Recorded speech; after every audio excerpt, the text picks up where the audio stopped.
Je suis homme. Je suis père. Je suis mère. Je suis femme. Je suis marié. Je suis grand-père. Je suis en couple. Je suis homo. Je suis lesbienne. Je suis homme. Je suis homo. Je suis mère. Je suis lesbienne. Je suis célibataire. Je suis divorcé. Je suis marié.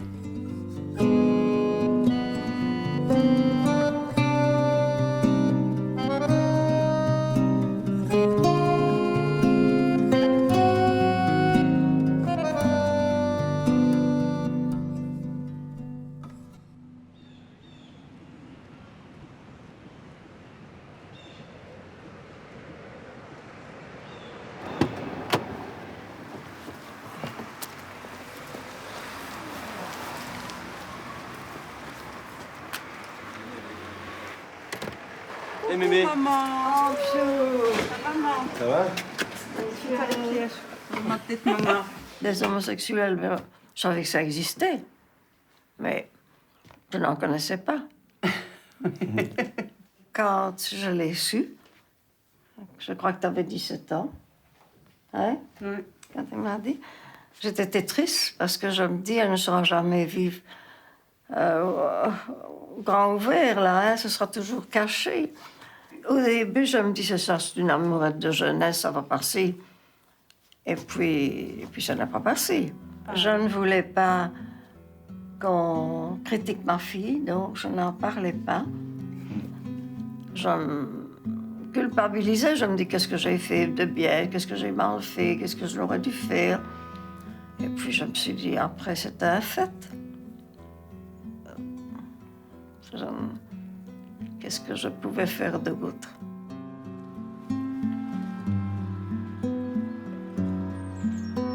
Quand on est amoureux, on sent tout blackbouler et tout. Mais après, on se dit, ben, on n'est pas tout à fait dans les mêmes codes que la société, donc on se sent différent. On lit, on découvre qu'on est dans les pathologies au niveau de la psychiatrie, et puis on a toute la famille, tout ça à expliquer. C'est pas facile, quoi. Et en même temps, on est super amoureux, donc c'est difficile. On se sent super content, super heureux, et en même temps, on n'est pas très bien avec toute la société, quoi.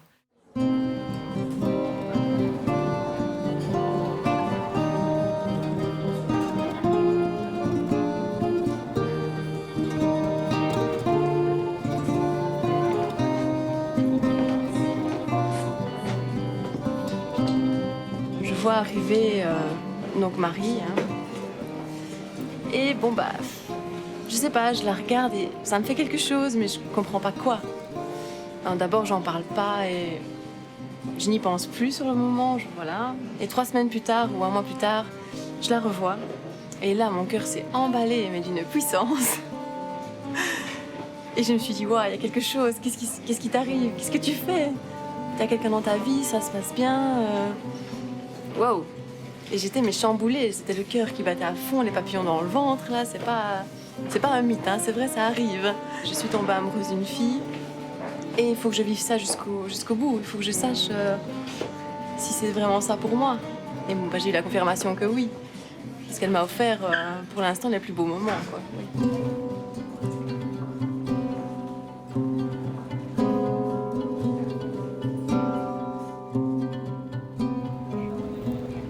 Être homo, lesbienne, bi, c'est pas un choix ou c'est pas, en tout cas, pas un tort. C'est comme ça.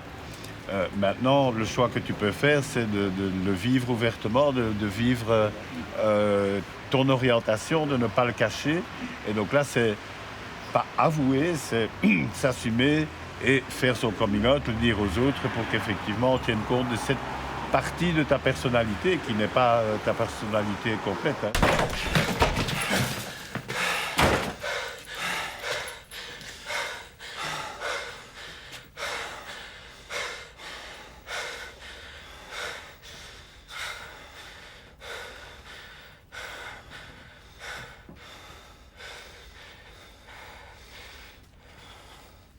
Je sortais de mon premier amour de jeunesse et c'est un scénario que je n'ai pas arrêté de réécrire et de réécrire encore et encore, mais c'est un scénario qui a été traversé par toute une série de choses d'histoires successives que j'ai pu avoir dans ma vie. Je voulais approcher cet amour-là avec une part de ludique, une part de naïveté, une part de joie de vivre aussi pour mieux le fracasser contre le mur d'ailleurs. Mais je pense qu'il fallait que ça existe dans cette joie et dans des personnages qui sont ensemble, mais de manière aussi décomplexée. Détends-toi, je suis en train d'assumer ma sexualité. Là. Oui, s'il vous plaît, voilà. Messieurs, dames, s'il vous plaît, est-ce que tout le monde m'entend jusqu'au rayon fromage là-bas? D'abord, je peux vous présenter ma princesse là qui est un peu toute gênée. Ma princesse, elle s'appelle Monsieur Polo Moirot. Voilà, comme ça, vous le connaissez. J'ai pas évité l'émotion qui peut venir d'un personnage qui, à un moment, vit très bien en étant caché et qui est dans la rue et dont son copain a des gestes qu'il trouve déplacés. Enfin, c'est des choses que deux garçons vivent. Enfin, nécessairement, n'importe quel couple passe par là. Même si ça va très bien dans le privé, il y a la manière de sortir dans la rue. Allez, oh! Lâche-moi, ne me touche pas ici, putain. Ça va, tu me diras quand est-ce que je peux te toucher, puis comme ça on sera bien, d'accord? C'est très bien comme ça. Tu fais pas de scandale ici déjà, tu peux comprendre que je suis du quartier, là, tout le monde me connaît. Alors t'arrêtes de me prendre la tête, putain. Je voulais pas prendre ta tête, je voulais prendre ton bras.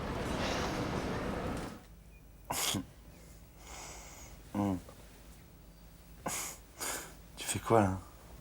Je m'attache à toi. T'es con. Mon père, quand j'étais tout petit, il m'avait dit « Tu vas passer par une période homosexuelle dans ton adolescence ». Il était passé par là, donc je suppose que mon père, il a lutté contre son homosexualité aussi. Et donc il a dit pendant l'adolescence, tu vas passer par une période, tu dois lutter et tu vas voir à un certain moment, tu vas vaincre et tu vas trouver la femme qui, etc.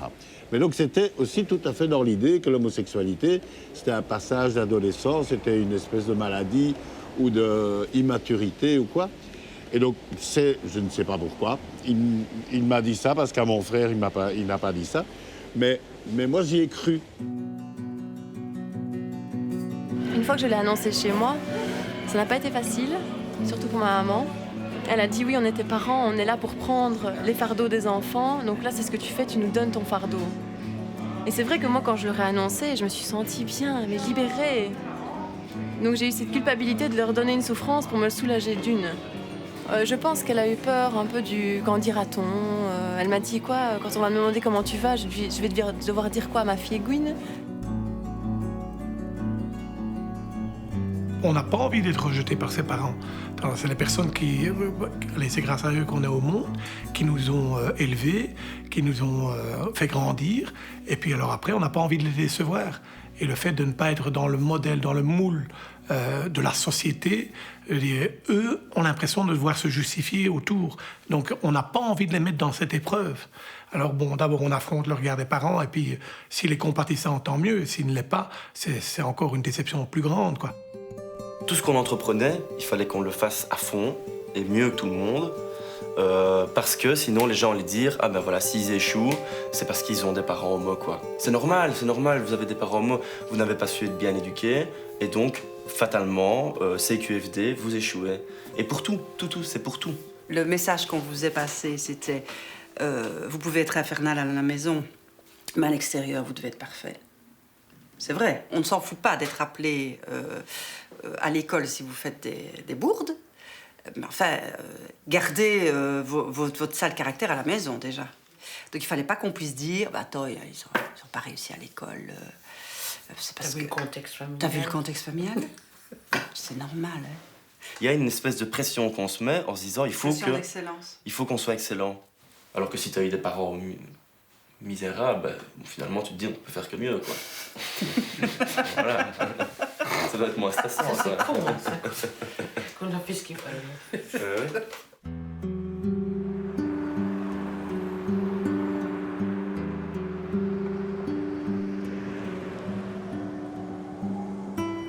Je connais quelqu'un qui ne désire pas en parler au boulot. Elle ne veut pas que ça se sache.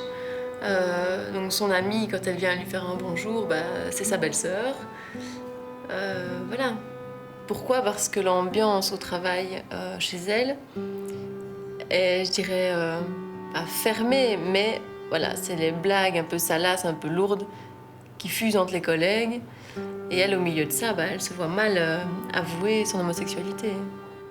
Le deuxième jour où je suis arrivée ici, mon équipe m'emmène manger à l'extérieur. Et la question de « Ah, est-ce que tu as un copain ?» arrive sur la table. À l'époque, j'avais ma copine. Donc je dis « Ouais, j'ai pas de copain, mais j'ai quelqu'un dans ma vie. Mais voilà, c'est une copine que j'ai. » Non, mais j'ai rencontré quelqu'un. Et au Tibet. Ouais. Ah, alors, vas-y. Mais donc hier, on s'est vu, on était boire un verre. Voilà, le pourquoi de la tronche tibétaine. Pourquoi je suis fatiguée ce soir, voilà. Mais je suis rentrée à minuit, donc ça va. Quand on ne connaît pas vraiment les gens à qui on s'adresse, on se demande toujours leur degré d'ouverture d'esprit, comment est-ce qu'ils considèrent l'homosexualité. Mais à la fois, j'ai tellement pas envie de mentir autour de moi que je me suis lancée. Et j'ai bien fait. Quand mes collègues parlent de leur week-end, de leur vécu, de leurs femmes, de leurs enfants, où je mens et je m'invente une vie. Mais quand mentir à des collègues en tant que policier quand on ment, c'est pas très cohérent, quoi. Nous qui sommes à la recherche de la vérité, si on doit commencer à mentir sur sa propre réalité, ça passe pas.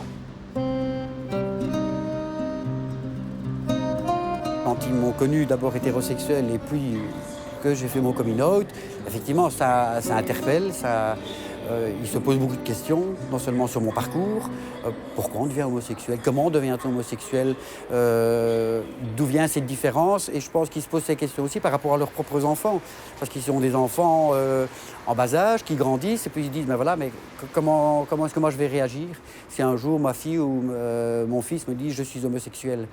Donc ça les intéresse.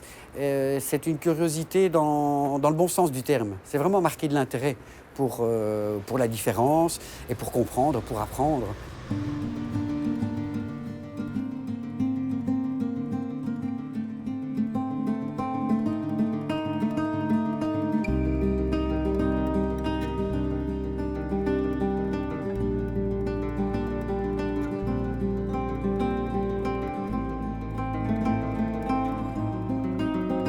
Avec mon ex-compagnon, on a décidé de faire construire parce que ça revenait presque au même prix que d'acheter une maison, je vais dire, toute faite, quoi.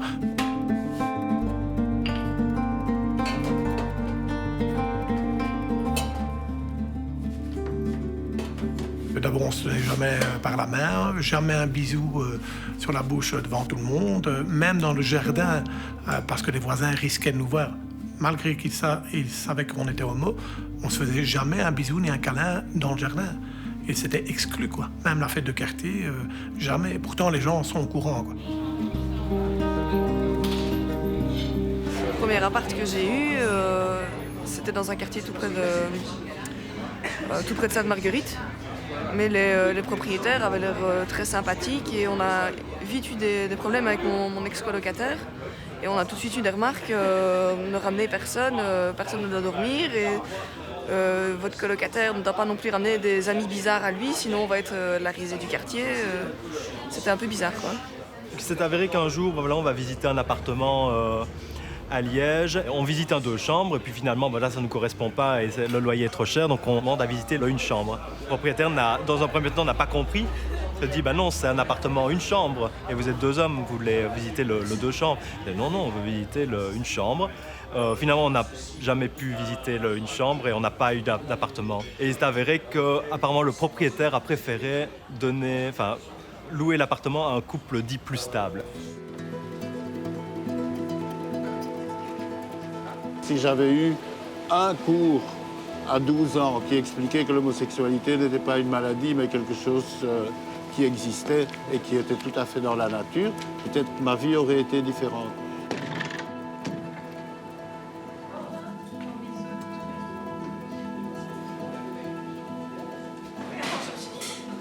Bonjour, mon nom c'est Laurent. En fait, j'ai 34 ans et je suis gay. Je me suis découvert une attirance pour les garçons quand j'étais jeune ado. À côté de ça, je suis en couple depuis 15 ans. Et donc on a une maison avec mon compagnon, Francis. Et dans cette maison, on aura la chance dans 3 mois d'accueillir un petit enfant qui sera notre enfant. Quand vous aurez votre petit enfant, ouais. Vous allez réagir comment? Comme vous êtes parent, comment vous allez lui expliquer au petit que vous êtes gay et que...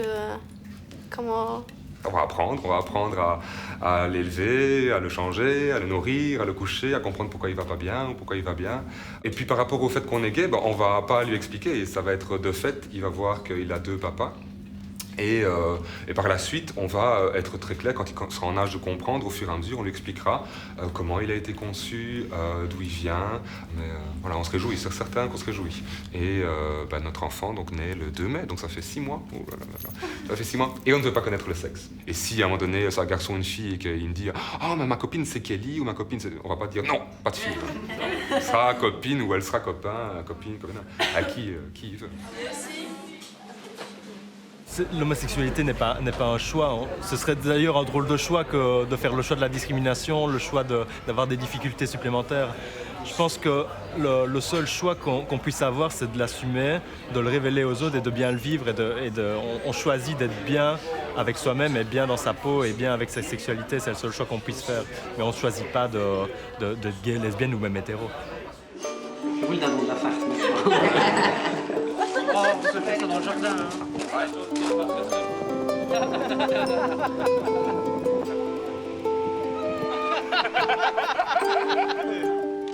Pour moi, le mariage, c'était vraiment j'ai envie de m'engager pour la vie avec toi. C'est l'alliance de deux personnes qui ont décidé de s'unir, de partager leur quotidien ensemble et de se projeter vers l'avenir. Mais c'est aussi publiquement dire voilà, je suis marié. Le fait de vivre avec Fabrice depuis 12 ans maintenant, je ne suis pas célibataire, je suis en couple et je suis marié. Et j'ai cette joie-là et ce plaisir de pouvoir le dire et de pouvoir l'écrire et le rappeler parfois. C'est pas le droit au mariage qui était réclamé, ou la possibilité de se marier. C'était le droit de pouvoir choisir. Choisir soit de se marier ou de ne pas se marier. C'est quelque chose qui, pour un hétérosexuel, c'est une question qui ne se pose pas, parce que quel que soit l'hétéro qui est né à l'heure actuelle, il sait que de toute façon, il aura le choix.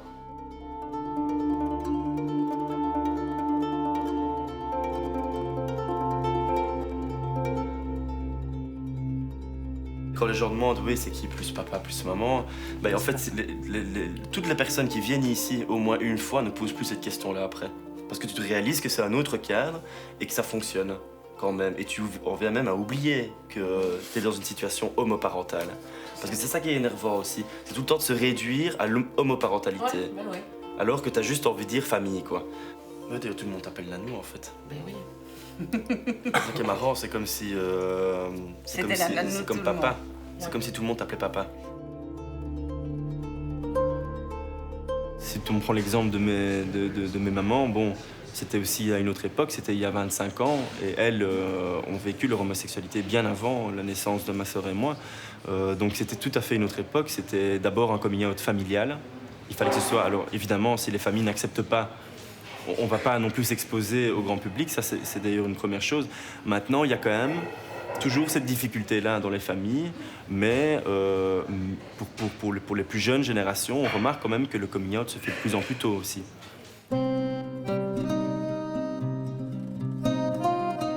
Moi qui ai vécu au grand jour, je me dis, si j'avais dû vivre comme ça, j'aurais eu dur. Je sais pas. Et on n'a pas le choix, de toute façon. Ouais. C'est vrai, parce que quand on parle des gens et qu'on est bien avec eux, on est heureux, non? Enfin, je l'espère, c'est mon vœu. Je suis contente de voir mes petits-enfants comme ils sont.